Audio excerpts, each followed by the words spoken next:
Ora vivam, bem-vindos ao Pergunta Simples, o vosso podcast sobre comunicação. Como é que vai a vossa verdade? A minha vai bem, obrigado. Na edição de hoje, resume-se o conceito de verdades diferentes. É estranho, não é? Verdades diferentes, factos diferentes, sem prova nem demonstração. São assim porque alguém os declara como existentes. Podia ser uma rábula, mas é um sintoma dos dias de hoje e expressa-se na comunicação global. Preparem-se por isso para defender verdades 1000. Afinal, a verdade é um conceito elástico no mundo moderno, elástico e fluido. Bem-vindos à mais perigosa pantomima dos novos tempos. Nesta edição falamos da desinformação e do seu antídoto, o bom jornalismo. Não se esqueçam de comentar, de subscrever e de partilhar em perguntasimples.com.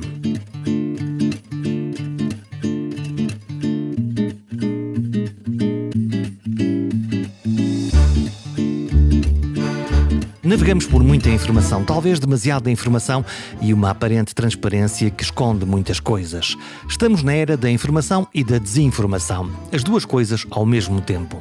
Até agora os factos eram os factos, as opiniões eram as opiniões. Agora vivemos numa espécie de distopia informativa. A cada novo virar de página da realidade aparece alguém a reclamar que tem a sua verdade. Não a sua opinião ou perspectiva, mas reclama a sua verdade, que pode ser diferente da verdade dos outros.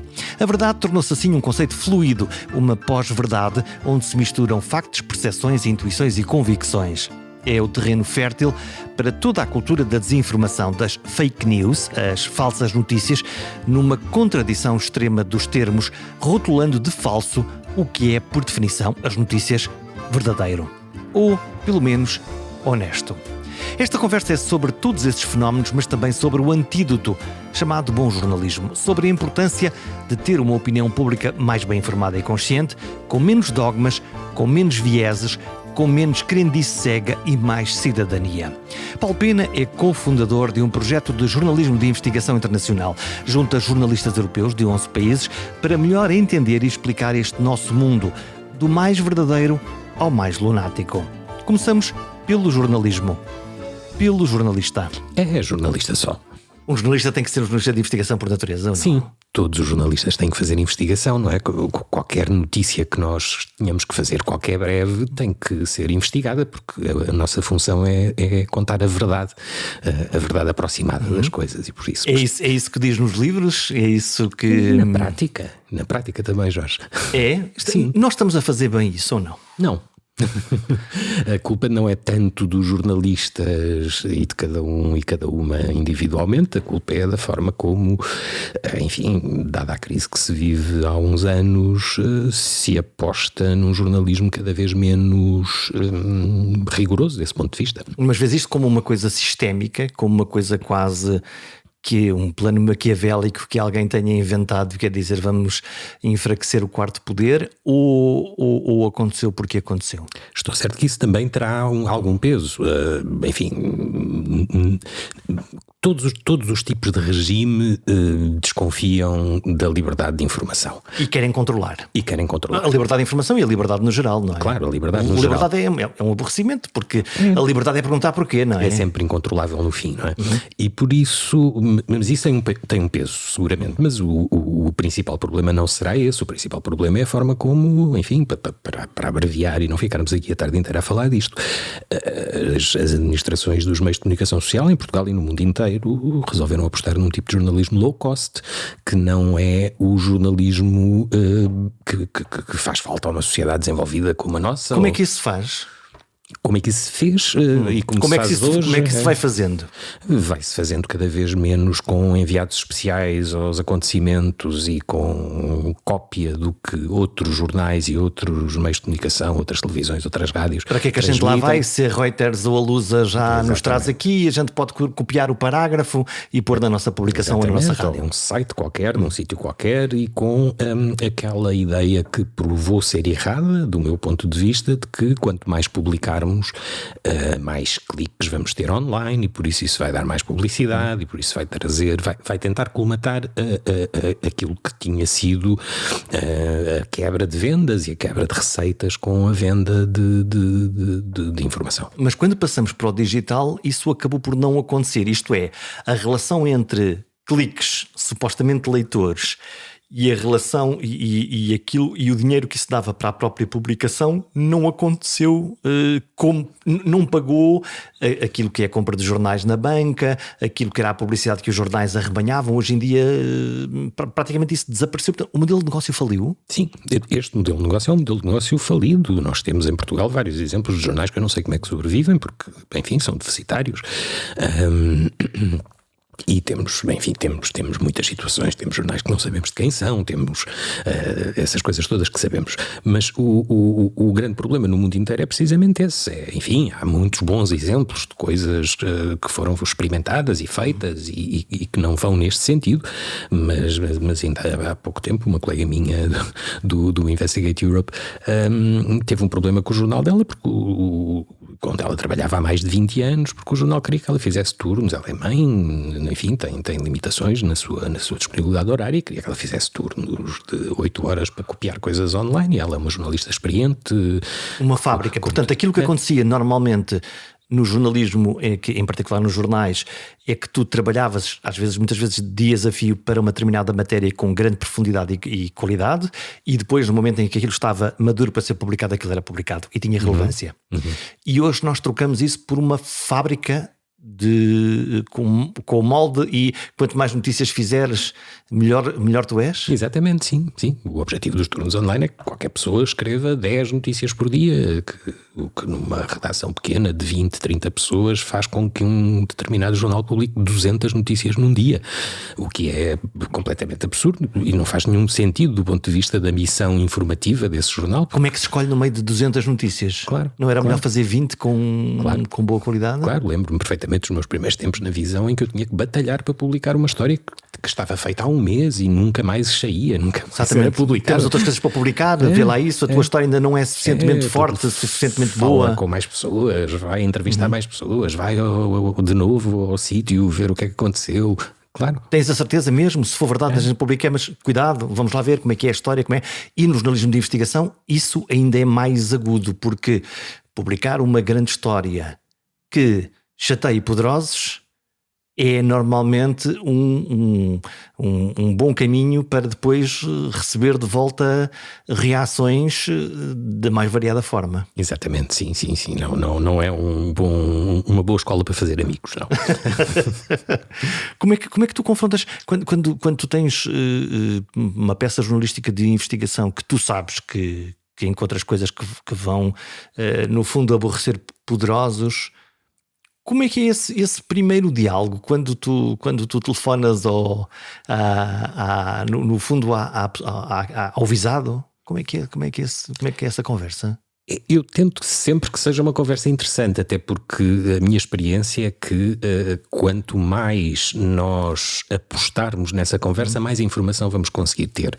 Em vários casos eu consegui ter informação que nunca pensava poder ter na conversa com as pessoas visadas, porque elas iam acrescentando detalhes que eu não conhecia, naturalmente. Claro, porque eles conhecem a história e tu estás à procura. Claro. Portanto, o especialista, no fundo, é a pessoa que tu estás a entrevistar. Exato. E tu estás lá para ouvir. Claro, e não há nenhum julgamento, em muito raras circunstâncias, há um julgamento da minha parte sobre a inimizade. É evidente que eu tenho reações, enfim, é normal que eu tenha convicções sobre as coisas sobre as quais eu escrevo e trabalho, mas tento seguir sempre um conselho de um jornalista americano que está num livro muito engraçado que se chama The New Journalism, em que ele conta a história de que, como, enfim, fez uma investigação em que levou à prisão um congressista do estado do Illinois. E depois foi visitá-lo à prisão, levou-lhe cigarros, porque a denúncia que ele fez não era uma denúncia de alguém que queria fazer moralismo com aquela história, era de alguém que pronto, tinha que contar aquela história. O visado sofreu essas consequências, mas eles não precisavam de ser inimigos, não precisavam de ser adversários. Cada um tem o seu papel. Claro que sim. Tem essa a tua experiência? Eu nunca cheguei a levar cigarros à prisão. Não, a tua experiência no sentido de...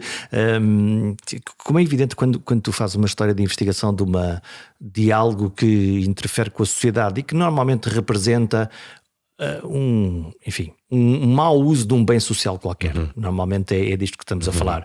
Alguém que roubou alguma coisa, alguém que foi oportunista e se aproveitou de uma função, de um determinado poder, e tu vais lá questioná-lo, não é? Quer dizer, vais lá perguntar o que é que fez, como fez e principalmente para que é que fez.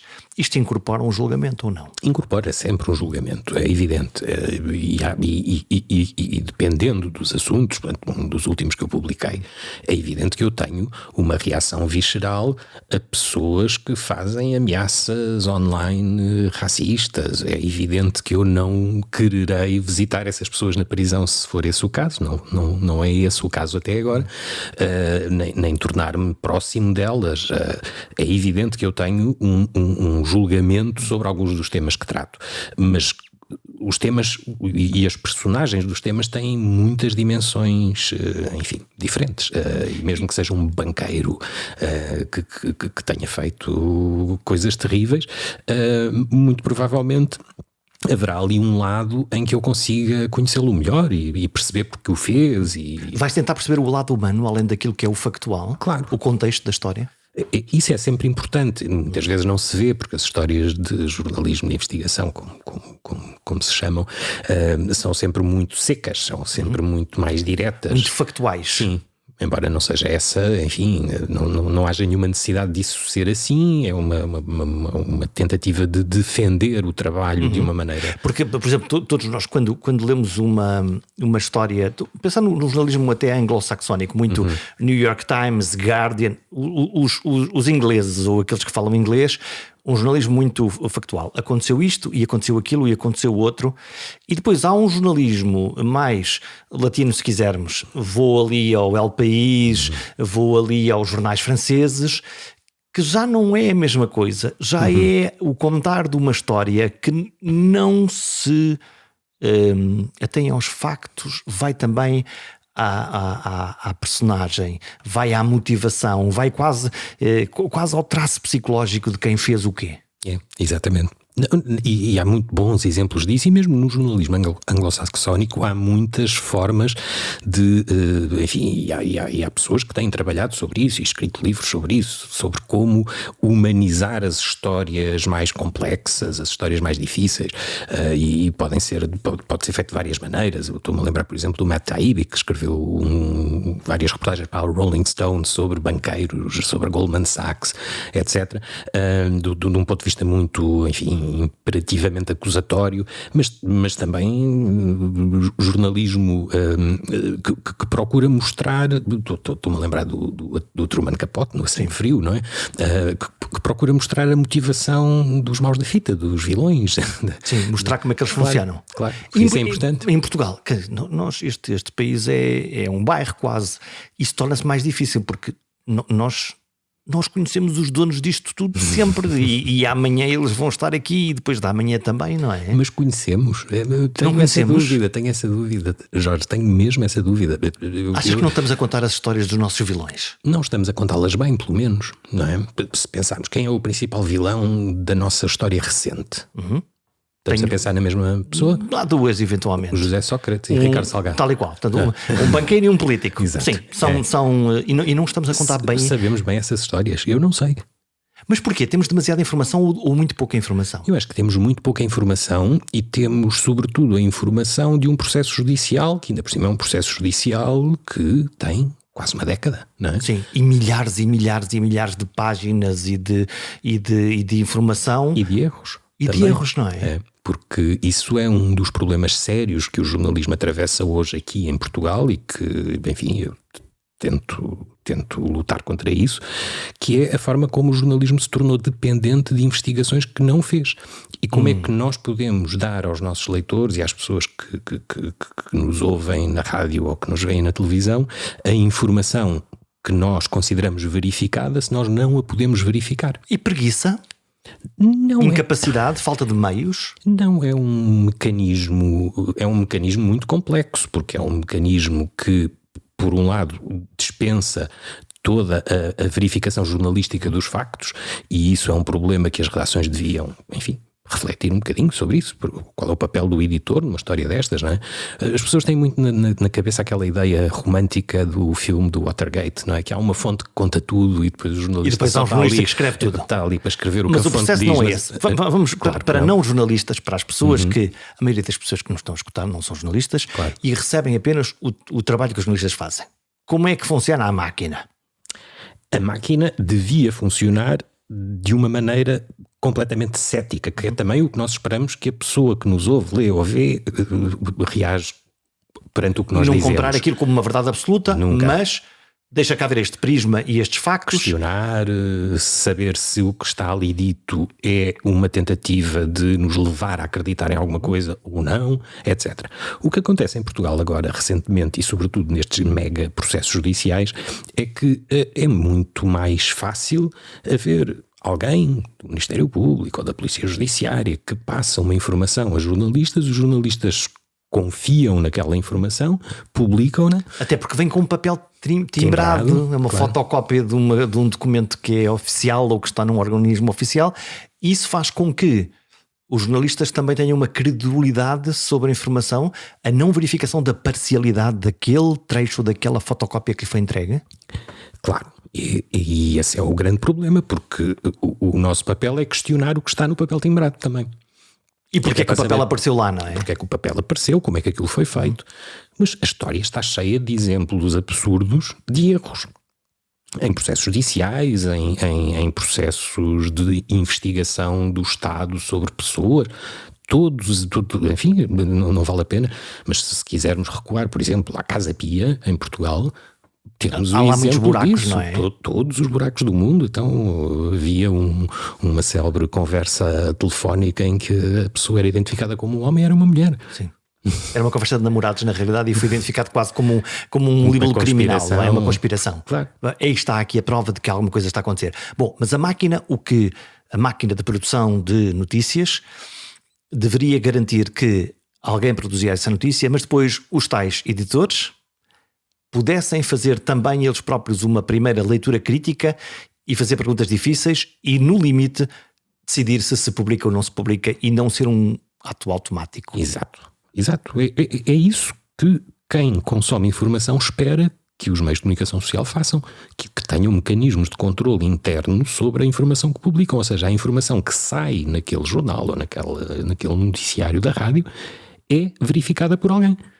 É verificada pelo jornalista em primeiro lugar, e depois o jornalista, como é óbvio, tem uma ligação com aquela história. Emocional até. Emocional. Dom Quixote, claro. Mas esta é a minha história e eu tenho que a contar, ela vai mudar o mundo.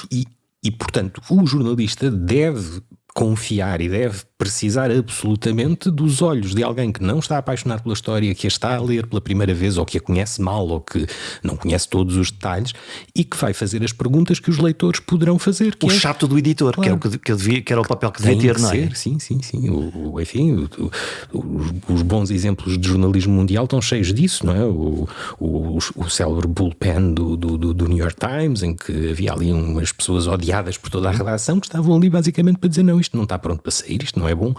E portanto não vai. E depois a jusante, hoje com os provedores dos leitores, que, enfim, também trazem entre o olhar do público e uma leitura posterior das matérias para perceber se aquilo seguiu o bom caminho ou não seguiu. Eu gosto muito da figura do provedor de leitores, do conceito. Depois a prática nem sempre é tão não boa. É? Dá-te a ideia que nós já falamos aqui de dois pontos desta escala. Por um lado, a produção de informação oficial nos processos de investigação, por exemplo, e por outro lado, os processos de verificação jornalísticos, incluindo o provedor. Tens a sensação de que tudo é demasiado amador? É tudo demasiado frágil em Portugal nesta altura. Frágil é a tua palavra, não é? Sim. É frágil porque, enfim, começamos logo por não ter uma massa crítica de leitores e de consumidores de informação que estejam envolvidos. E uma exigência?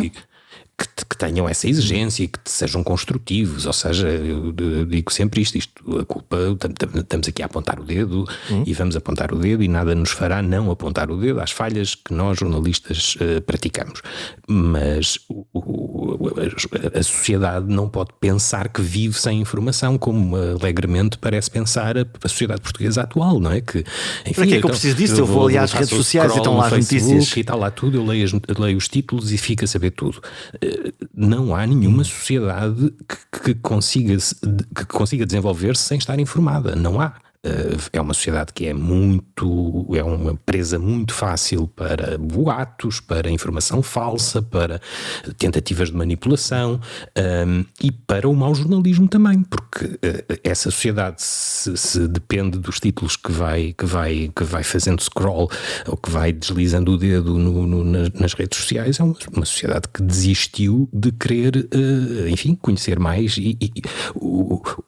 para que é que nós servimos, não é? Nós servimos para dar às pessoas a informação que elas precisam para as suas vidas, para saber se estão ondas na Ericeira e podem fazer surf, se as casas estão com os preços que estão porquê, esse tipo de coisas.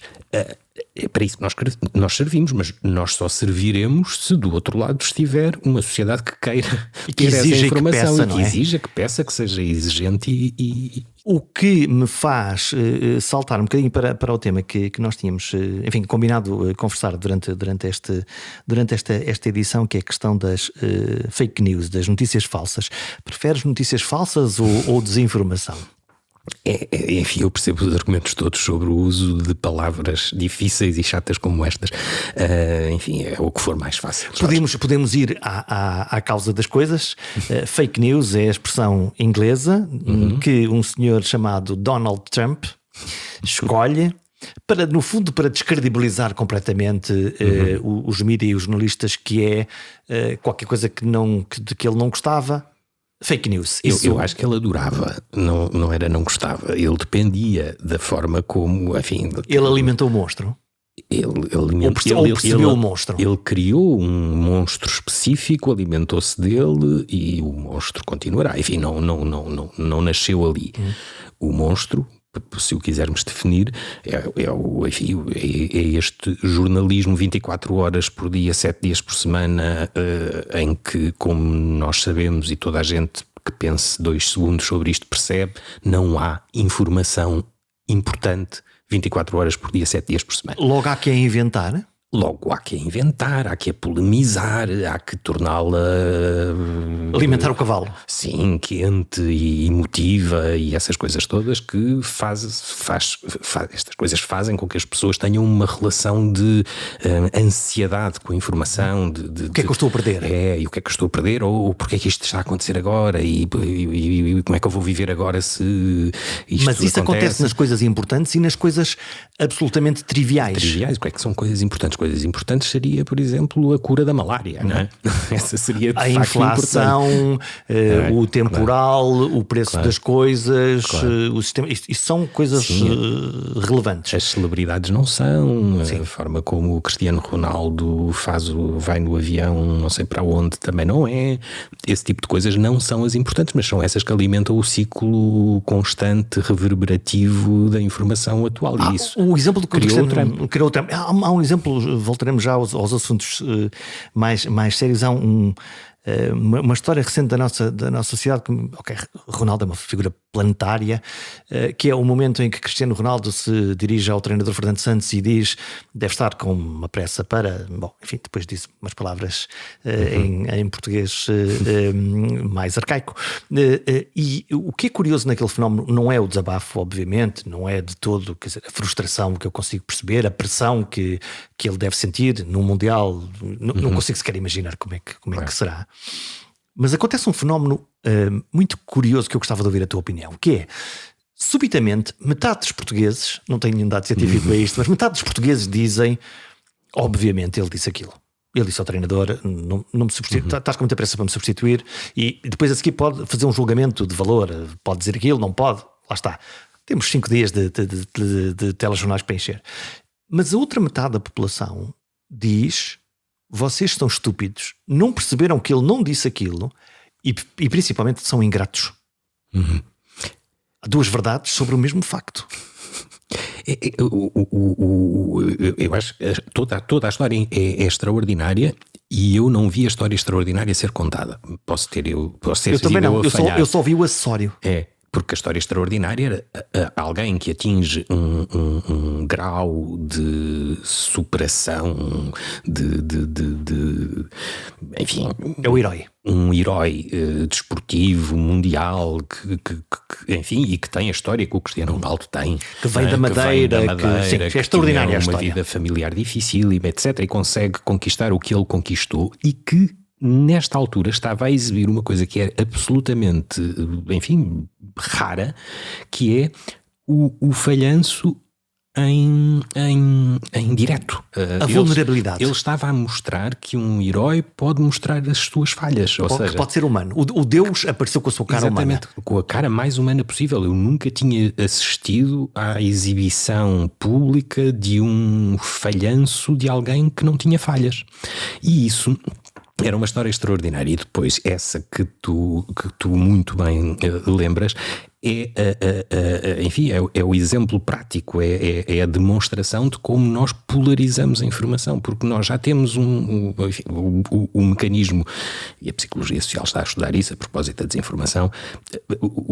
Nós temos uma forma de tentar encontrar na informação a validação para aquilo em que já acreditamos antes. É um preconceito.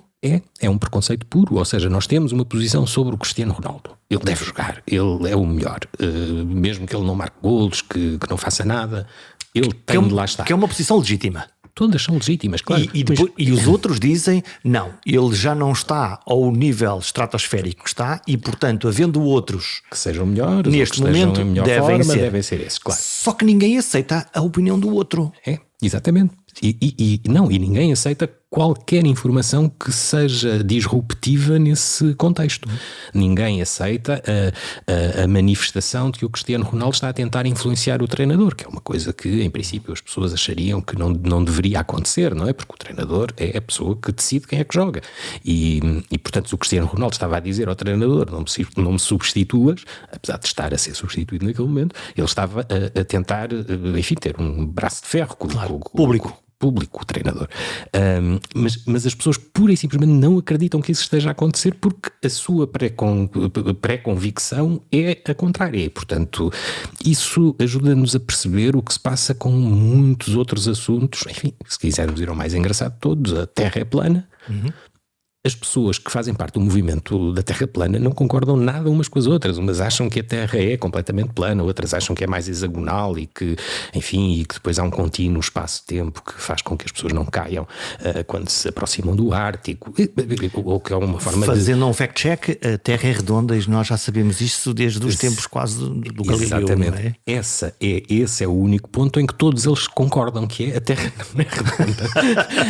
E, portanto, é muito engraçado. Concordam com a negativa. E porquê que o fazem? Fazem-no para demonstrar um livre-arbítrio, uma liberdade de não se conformarem com uma visão oficial das coisas. Portanto, nós passamos do eu tenho uma opinião, tu tens uma opinião, e ela é diferente e está tudo bem, para nós temos duas verdades e eu fico com a minha verdade e tu com a tua verdade. E não importa tanto que eu não saiba nada sobre geofísica, porque o meu conhecimento do geofísico é o de duas pessoas, dois cidadãos, e portanto é a minha liberdade e eu posso relativizar tudo. É a relativização absoluta do conhecimento, que é, enfim, o jornalista está-me a dizer isto, mas eu sei que é mentira. Isto acontece todos os dias nas caixas de comentários dos textos, não é? Pronto, o jornal faz um trabalho em que demora 5 meses a tentar perceber qualquer coisa de muito complicado e depois há um leitor que diz, não, eu sei que isso é uma mentira, não me interessa nada. E isso é o mais interessante, até é o mais interessante para o futuro deste debate sobre a desinformação, a forma como isto põe em causa não apenas o jornalismo, mas põe em causa sobretudo a academia, põe em causa onde é que isto nos leva? Isto leva-nos a perceber que há um ceticismo enraizado em grandes partes das sociedades mais desenvolvidas e mais educadas sobre a forma como o conhecimento se adquire e como o conhecimento é testado e portanto, as pessoas podem chegar e dizer, não, eu acho que as vacinas não servem para nada, eu acho que a Terra é plana, eu acho que tudo o que quiserem. Tudo o que quiserem. Mas isso levanta um problema que é, deixamos de ter uma base sólida inicial, que é o conhecimento, que é o facto, para discutir depois prismas sobre o facto. Claro. Sim, porque isto parte tudo de uma pré-convicção que alimenta esse... Ou parte de uma... Enfim, agora estou completamente apenas a conversar contigo sobre isto. Não tenho nenhum conhecimento especial sobre o tema, mas parte sobretudo de uma ansiedade social, de um descontentamento com tudo o que se passa à nossa volta. Procura-se quase uma resposta binária para problemas muito complexos. E estávamos há pouco a falar do nascimento do Trump e da polarização, e a polarização não começou agora, a polarização começou nos anos 90 com aqueles programas que são completamente pouco informativos, como os crossfires nas televisões dos Estados Unidos, em que tens que ter sempre alguém que diga sim e o outro não. Sim. Quando a maior parte dos assuntos que se nós tivermos aqui... talvez, eu percebo a tua posição. Ou explica-me lá melhor isso, não é? Claro. O que acontece nos programas de futebol, agora um bocadinho mais calmo, mas que é, foi penalti ou não foi penalti? 2 horas a discutir o penalti. 2 horas a discutir o penalti. Ele tocou com força ou tocou devagarinho, não, aquilo é uma simulação. Claro, é isso, sim. Quer dizer, é uma subjetividade quase absoluta. Mas numa conversa entre duas pessoas normais isso não acontece. Pois. Mesmo 2 pessoas destas, não é? Sim. Há aqui e isso leva-me a outra coisa que é, uma coisa é a polarização, a sociedade espetáculo, mas vejo 2 coisas. A primeira eu hoje vejo nas redes sociais particularmente pessoas evoluídas e intelectualmente superiores nos seus vários campos a entrarem nisto. Eu quase diria que a aproveitarem bem isto e a usarem exatamente esses casos quase de que a Terra é plana para criar essa espuma, essa fumarada. Claro, isto são mecanismos muito úteis para quem queira arregimentar seguidores e quem queira ter grupos de pressão para si próprio ou na defesa de coisas em que acredita ou não acredita. Pode ser apenas para criar uma audiência. Eu não acredito que os políticos populistas acreditem de facto naquilo que dizem. Aliás, nós temos um bom exemplo em Portugal, porque ele não acredita naquilo que diz. Tinha escrito uma tese de doutoramento que diz exatamente o contrário em 2015. Portanto, usa-o porque isso lhe garante luzes da ribalta e por isso popularidade e logo mais votos. Não, nem é preciso especularmos sobre isso. Já aconteceu. Claro, exatamente, já foi a votos tal e qual. Ele era candidato do PSD à Câmara de Loures e agora é candidato a primeiro-ministro pelo partido dele e teve 11 deputados. E portanto consegue fazer esse seu caminho com base não no desenvolvimento de ideias que tem, porque nós conhecemos-las porque ele escreveu sobre isto, mas porque encontrou ali aquele cantinho, sabe que a receita mágica é criar um fumo qualquer e toca a usar. É isso. Isto não é novo em relação àquilo que nós vemos e sabemos sempre. As eleições norte-americanas é um bom exemplo com o Cambridge Analytica, no fundo, com o profiling através de redes sociais, neste caso o Facebook, perceber que determinados eleitores com determinados comportamentos podem ser micro-influenciadores e colocar-lhes este tipo de histórias e de narrativas que eles depois conseguem perpetuar. Sim, isso acontece, e acontece de certeza também em Portugal, aconteceu em Espanha com o Vox, aconteceu no Brasil. Mas isso é que há fábricas de notícias de fake news? Há fábricas de fake news, sim. Muitas das fake news que eram distribuídas em Portugal vinham do Brasil, algumas até escritas em português do Brasil, portanto isso era bastante evidente e há uma colaboração evidente entre os movimentos políticos dos 2 lados do Atlântico. Mas que escrevem deliberadamente histórias que... Sim, histórias, ou sobretudo imagens, ou são sobretudo apelos, ou são sobretudo descontextualização de factos, ou mentiras puras e simples, não é? No Brasil foi muito conhecida, aqui foi uma história ainda mais complexa, mas não vale a pena detalhá-la muito, mas no Brasil havia uma montagem, uma fotomontagem com um relógio muito caro do candidato do PT, com o Fernando Haddad. Essa também foi usada aqui com políticos portugueses. Vejam, está aqui, está a enriquecer a nossa custa, não é? Lá está pobres e tem um relógio que vale 20 milhões de euros, sim, esse tipo de coisa. Ativa logo, lá está, a raiva, a inveja, todos esses sentimentos aparecem. Mas a maioria das pessoas que, lá está, nas suas redes sociais partilham isso, tu acreditas que tem esse espírito maléfico? Não, de todo, não. Acredito que se sintam indignadas. Esta história é muito engraçada, porquê? Porque ela depois foi aproveitada por um blog que se chama Direita Política, que é muito ligado ao Chega, mas antes disso ela tinha sido, quem o fez foi uma pessoa que até foi um candidato autárquico do PSD que estava preocupado com o facto das pessoas serem vulneráveis à desinformação, e ele no Paint fez um desenho da Catarina Martins, do Bloco de Esquerda, com um relógio igualzinho à história do Haddad, e pôs na página de Facebook dele A história é manipulada.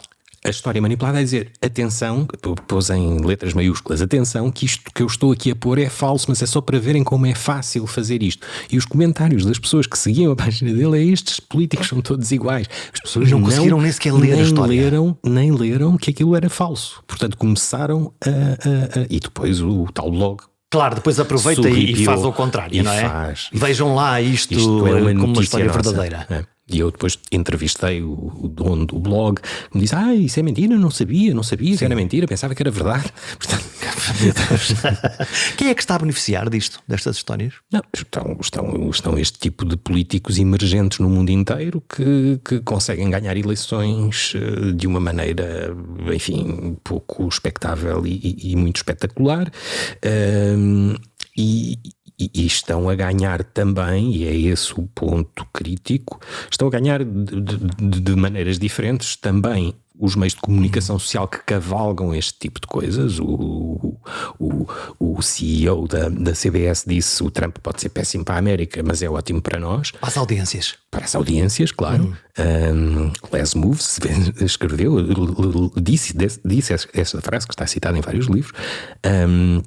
É bom porque alimenta uma bolha de adição à informação. Ou te apaixonas ou te irritas. Polarizadora, claro. Não é possível ficares indiferente no fundo. Aquela coisa extraordinária nos Estados Unidos, em que há famílias inteiras que veem separadamente noticiários, uns da Fox, outros da NSBC, e não têm tema de conversa. Famílias ângulos diferentes juntas, de visão, que têm uma visão completamente. Portanto, uns à direita, neste caso do Trump, vão ver a Fox News para ver a sua realidade confirmada nas notícias, e por outro lado na CNBC alguém que mais liberal, mais à esquerda, e vai ver também a sua verdade. Exatamente, e depois não tem tema de conversa à mesa de jantar, porque é uma fratura social. É uma fratura social, é uma fratura de conhecimento, é uma fratura de cultura, é uma fratura mas pronto, estamos a falar de, enfim, um exemplo já demasiado provavelmente distante das pessoas, porque isso pode não acontecer ainda em Portugal, não é? Eu não acredito, mas pode vir a acontecer facilmente, não é? Mas o mais preocupante não é tanto a forma como a comunicação social, que usa este tipo de populismo polarizador para ter audiências. E isso ou é atrair o clique, lá está. Atrair o clique, etc. Não é fácil de ver que durante muito tempo houve algum pudor em dar voz às propostas mais tipo a castração química ou a pena de morte, esse tipo de coisa. Hoje isso é livre. Por um lado, mas depois há um outro efeito, e há um outro efeito muito preocupante quanto a mim, o mais preocupante de todos, que é a forma como algum tipo de poderes passou a achar que era preciso controlar as fake news e a desinformação de uma maneira mais proativa, levando, por exemplo, o Twitter a proibir o Trump de escrever lá quando, durante, enfim, todos os outros uma regra ou regulamento que de alguma maneira bloqueia aquilo que é um promotor de uma determinada expressão. Claro. Mas isso levanta-nos um problema que é, nas caixas de comentários de jornais é um bom exemplo, que é o facto de haver uma determinada notícia e haver muitos comentários, enfim, vou dizer, descentrados da realidade. O impulso para apagar, cortar ou esconder aquele comentário, por mais descentrado que ele seja, levanta também um problema de limitação da liberdade individual, não é? Claro que sim. John Stuart Mill sempre... O disparate é essencial para o bom conhecimento. Nós precisamos de ter nas nossas sociedades liberdade para a exibição do disparate, para a exibição da mentira, para a exibição do erro, para tudo. Portanto, isso. não vai lá com regulamento. Não, e sobretudo não podemos confiar que é o Mark Zuckerberg ou que é o dono do Twitter ou que é o dono de uma rede social, qualquer que ela seja, que chega a milhares de milhões de pessoas no mundo inteiro, que vai decidir o que é a verdade a que eu tenho direito. Não é o algoritmo que pode defender isso, não é? Não é nem o algoritmo, nem nenhum governo, nem nenhum gestor de redes sociais, nem a verdade a que nós temos direito é a verdade a que temos de poder aceder e formular nas nossas cabeças e ter capacidade de a distinguir. Se não vamos lá por regulamentação e presumo que por censura ou autocensura também não chegaremos lá, vi que há um projeto brasileiro, filho de um outro norte-americano, que é os jornais terem uma espécie de polígrafo que vai verificando nos principais influenciadores o que é que eles estão a publicar e depois, no fundo, cria quase fact-checking, quase bonequinhos a dizer isto que aqui está escrito não corresponde à realidade, para tentar combater essa viralização do conteúdo.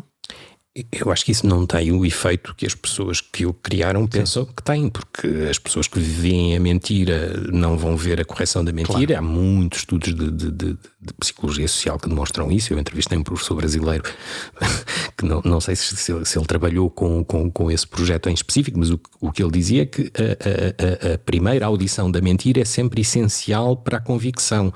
Depois, quando as pessoas são confrontadas... A primeira onda. Que são confrontadas com o desmentido absoluto, cabal, indesmentível da mentira, elas já não acreditam no desmentido, acreditam na mentira. Acham, mas há aqui qualquer coisa que, como o QAnon nos Estados Unidos, aquela ideia de que havia uma pizzaria com uma cave onde a Hillary Clinton tirava a medula das crianças para fazer não sei o quê. O que é que nos faz? O que é que faz a pessoas acreditar em coisas tão bizarras como essa? Isso provavelmente sempre nos aconteceu. É porque a história é uma boa história, apesar dela ser mentira. Porque há uma plausibilidade qualquer da história que nos interessa, ou porque nos deixamos infantilizar por aquilo que falávamos antes, que é um discurso completamente emotivo sobre os factos, sobre as pessoas, sobre as intenções das pessoas. Enfim, mas também temos o contrário disso na rua. Eu tive cá um colega há pouco tempo ficou espantado com uma coisa que eu valorizo muito em Lisboa, que é aquela coisa quando passamos num caminho estreito e há duas pessoas em sentido oposto, uma espera que a outra passe primeiro, etc., que é uma coisa que já não existe em tantas cidades assim. Isso acontece na rua, mas se cada um for ao volante do seu automóvel ou estiver na sua rede social, aí a coisa já é diferente. Eu também tenho um bom exemplo na Hungria, por exemplo, estava lá a escrever sobre, enfim, o fim abrupto, mas de veludo da democracia, e reparava como no trânsito aquela sociedade era perfeita. A forma como as pessoas deixavam sempre, os carros paravam 10 metros antes da passadeira, se nós nos aproximávamos dela. Ficaste desconfiado? Não, acho que as sociedades são todas muito complexas e todas muito... E enfim, temos bastantes exemplos disso na história, de como belíssimas sociedades educadas se deixaram levar por pesadelos políticos, não é? Olha, nós estamos na parte final da nossa conversa, mas estamos hoje a viver, às vezes parece-me quase anestesiados, um evento que está a mudar a nossa vida, que é a guerra entre a invasão da Ucrânia por parte da Rússia.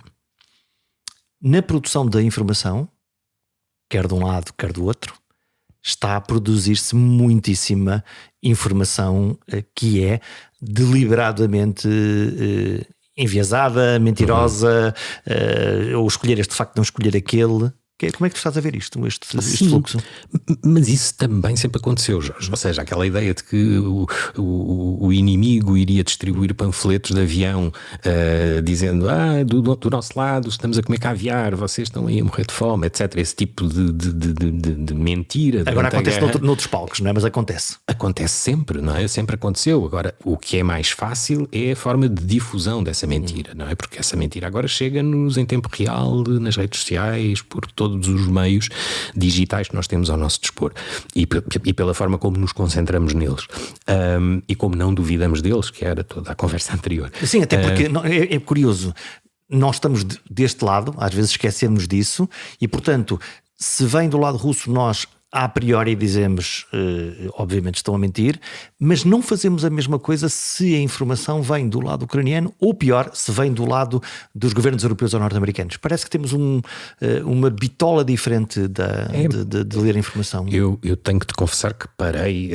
enfim, eu já não escrevia no Facebook, mas deixei de ver o Facebook porque me irritava profundamente a forma como os meus amigos, nós chamemos assim, alguns são mesmo meus amigos, embarcavam em discussões absurdas sobre os bons e os maus e etc. É evidente, eu tenho a minha posição sobre o que aconteceu ali e acho que é evidente e factualmente indesmentível que há um país que invade outro e, portanto, há uma responsabilidade do país que invade sobre o país que é invadido, etc. E, portanto, não há nenhuma dúvida sobre isso. A questão é, numa guerra, há sempre atrocidades. Portanto, o que se tem que fazer é evitar que as guerras... É parar aquilo. É parar as guerras, é acabar com as guerras.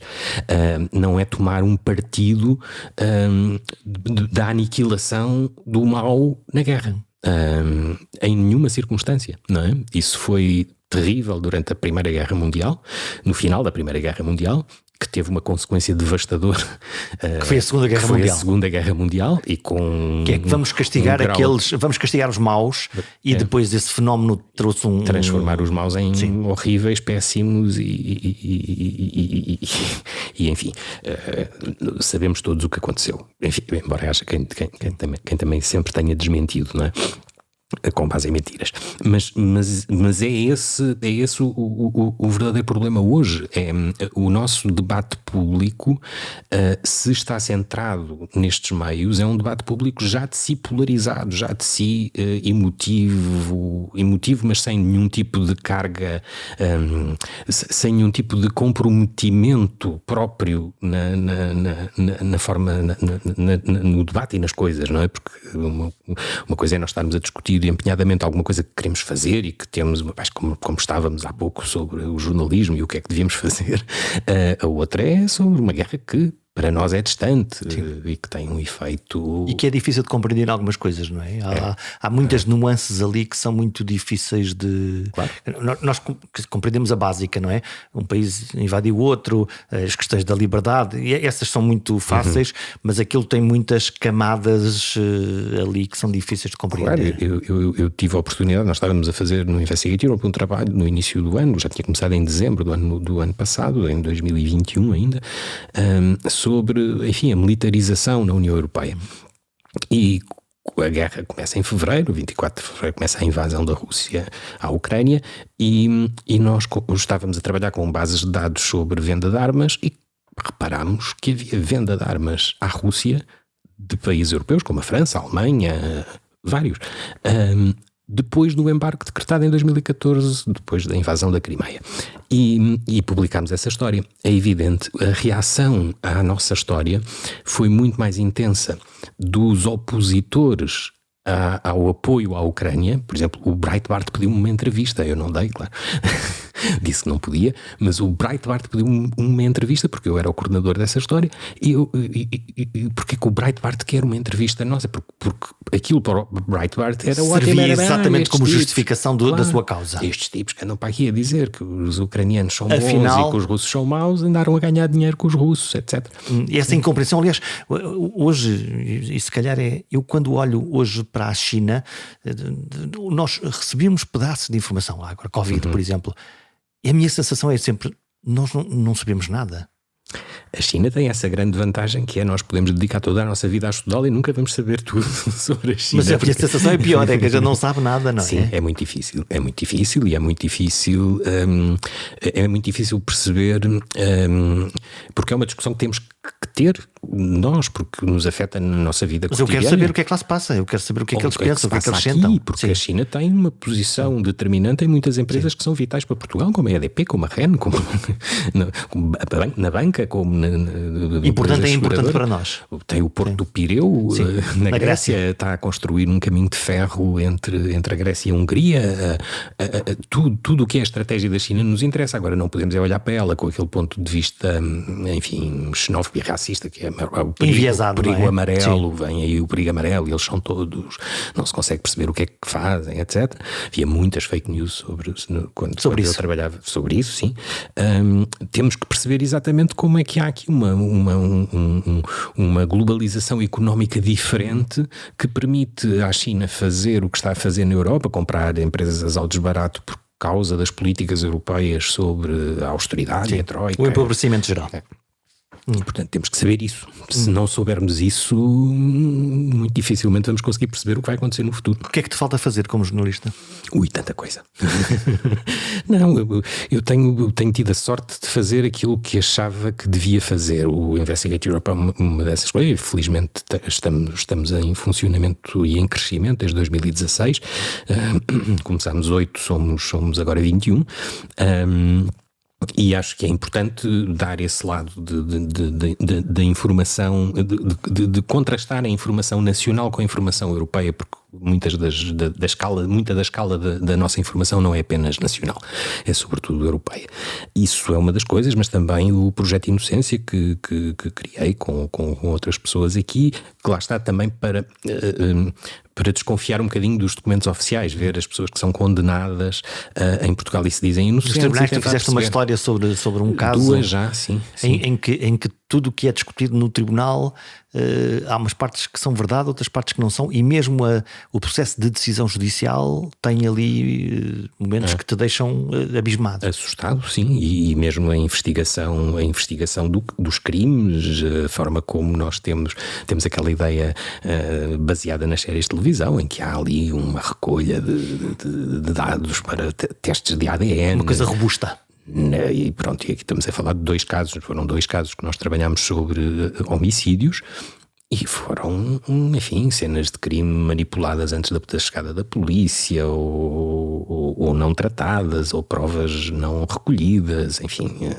Isso é assustador. É muito assustador e eu acho que nos devíamos preocupar com isso, com garantir, nós jornalistas, mas também nós cidadãos, garantir que há sempre algum ceticismo na forma como encaramos as coisas, porque mesmo dentro das redações, infelizmente, a maioria das pessoas parece acreditar que qualquer decisão de um tribunal é uma boa decisão, porque foi tomada por um tribunal. E logo tem um crime oficial. É. Nem tudo que brilha é ouro, nem tudo o que é oficial garante a priori que seja bom, honesto ou verdadeiro. Há que cultivar a dúvida, o ceticismo saudável, procurar uma boa informação e perguntar 1000 vezes porquê. E assim estaremos um passo mais longe da desinformação e um pouco mais perto da melhor verdade dos factos. Na dúvida, faça como os cozinheiros ou os cientistas. Deixe de lado, reserve, porque normalmente o tempo é um bom juiz. Até para avaliar a diferença entre boa comunicação ou uma grande pantomima. Até para a semana.